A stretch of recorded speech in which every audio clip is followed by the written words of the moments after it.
यहाँ कुछ लोगों को हार्वर्ड स्टडी का बड़ा क्रेज है। हार्वर्ड स्टडी है, बड़ा क्रेज है। कोरोना काल में ऐसा ही कहा गया था और कांग्रेस ने कहा था कि भारत की बर्बादी पर हार्वर्ड में केस स्टडी होगी, ऐसा कहा था।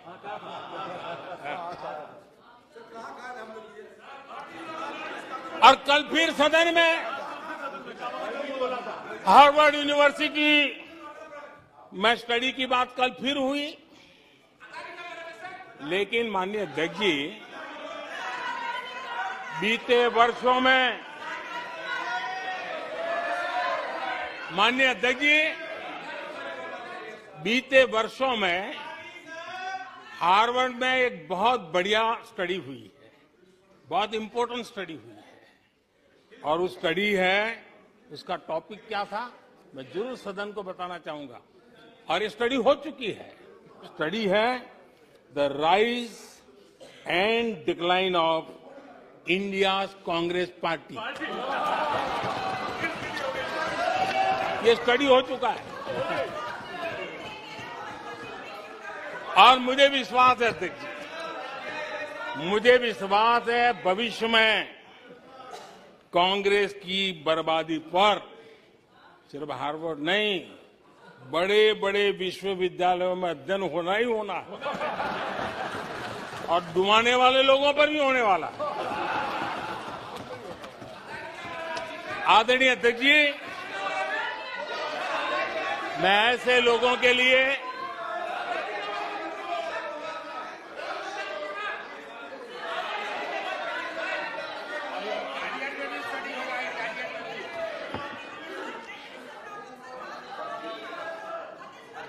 आदरणीय अध्यक्ष जी,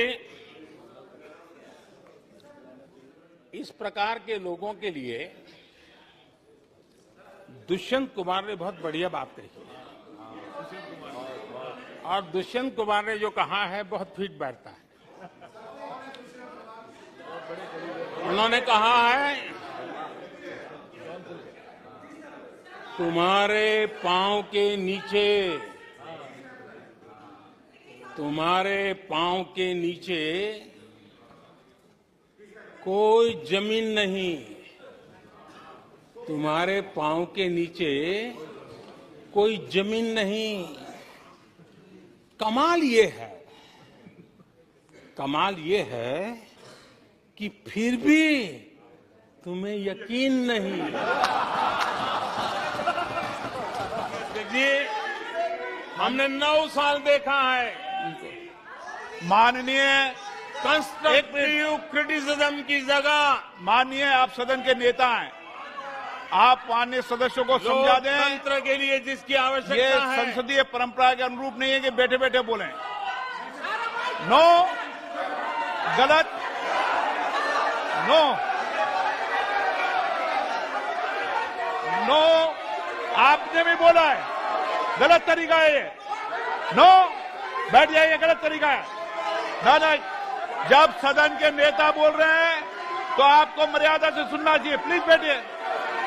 माननीय प्रधानमंत्री जी। माननीय अध्यक्ष जी,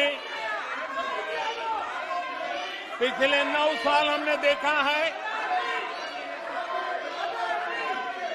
कुछ लोगों की बैंक्रप्सी को देखा है कि कंस्ट्रक्टिव क्रिटिसिज्म की जगह कंपल्सिव क्रिटिक्स ने ले ली है और ये कंपल्सिव क्रिटिक्स इसी में डूबे हुए हैं, खोए हुए हैं। माननीय अध्यक्ष जी,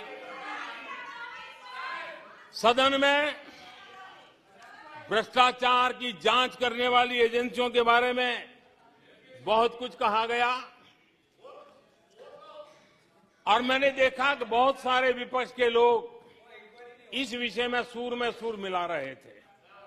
मिले मेरा तेरा सूर। आदरणीय अध्यक्ष जी, मुझे लगता था देश की जनता, देश के चुनाव के नतीजे ऐसे लोगों को जरूर एक मंच पर लाएंगे।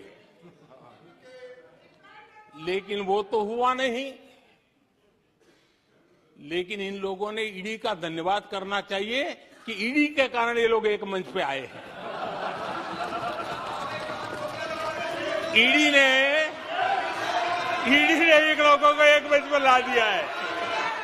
2014 से ये लगातार कोस रहे हैं, हर मौके पर कोस रहे हैं, भारत कमजोर हो रहा है, भारत की कोई सुनने को तैयार नहीं है, भारत की दुनिया में कोई वजूद नहीं रहा, न जाने क्या क्या कहा।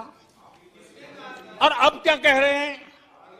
अब कह रहे हैं कि भारत इतना मजबूत हो गया है कि दूसरे देशों को दबकाकर फैसले करवा रहा है।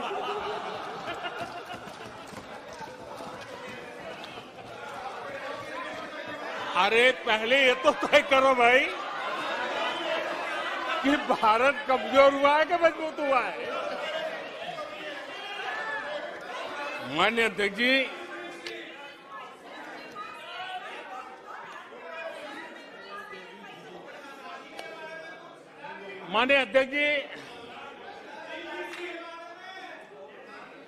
कोई भी जीवंत संगठन होता है, अगर एक जीवंत व्यवस्था होती है, जो जमीन से जुड़ी हुई व्यवस्था होती है, वे जनता जनार्दन में क्या चलता है लोगों के अंदर, उसका चिंतन करता है, उससे कुछ सीखने की कोशिश करता है और अपनी राह भी समय रहते हुए बदलता रहता है। लेकिन जो अहंकार में डूबे होते हैं, जो बस सब कुछ हम ही को ज्ञान है, सब हमारा ये सही सही है, ऐसी जो सोच में जीते हैं, उनको लगता है कि मोदी को गाली दे करके ही हमारा रास्ता निकलेगा, मोदी पर झूठे अनाप शनाप कीचड़ उछाल करके ही रास्ता निकलेगा। अब 22 साल बीत गए, वो गलतफहमी पाल करके बैठे हुए हैं।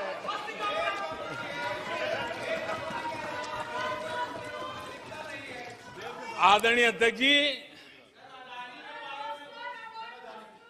मोदी पे भरोसा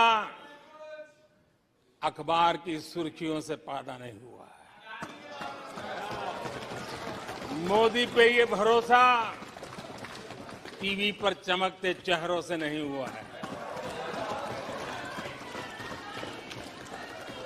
जीवन खपा दिया है, पल पल खपा दी है, देश के लोगों के लिए खपा दी है, देश के उज्जवल भविष्य के लिए खपा दी है।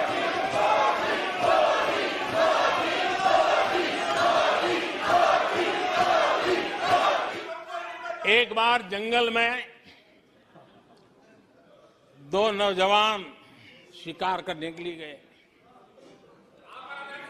और वो गाड़ी में अपनी बंदूक नीचे उतार करके थोड़ा टहलने लगे। उन्होंने सोचा कि थोड़ा अभी आगे चलना है तो थोड़ा जरा हाथ पैर ठीक कर ले, लेकिन गए थे तो बाघ का शिकार करने के लिए, और उन्होंने देखा आगे जाएंगे तो बाघ मिलेगा। लेकिन हुआ ये कि वहीं पर बाघ दिखाई दिया। अभी नीचे उतरे थे, अपनी गाड़ी में बंदूक वहीं पड़ी थी। बाघ दिखा, अब करे क्या? तो उन्हें लाइसेंस दिखाया कि मेरे पास बंदूक का लाइसेंस है।